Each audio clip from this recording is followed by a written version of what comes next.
Hey all, this is Vaishnavi, and today I'm going to be talking about cost of irredeemable preference shares. So first, let's understand what this term actually means.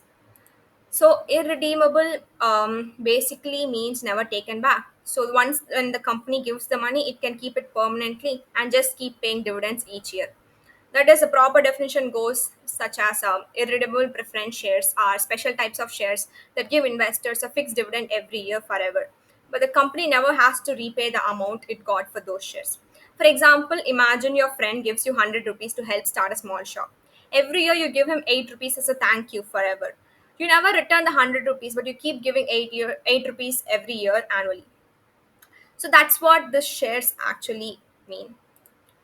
So now we'll be talking about the formulas that are involved in this.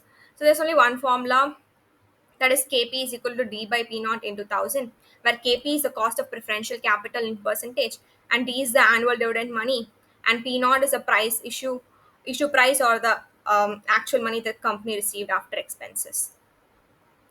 So now let's understand the why this matters and its real life applications. So first is higher cost than debts. That is, company can't deduct dividends from taxes, unlike interest on loans. So paying dividends cost more. That's why irredeemable preference shares costlier than loans. And second one is that it is passed off WACC, that is weighted average cost of capital.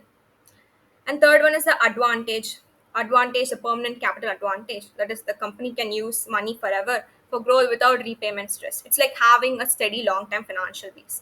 So, by concluding, I would like to say that irredeemable preference shares are like a long-term partnership. That is, the company never returns your money, but it keeps sharing its success every year.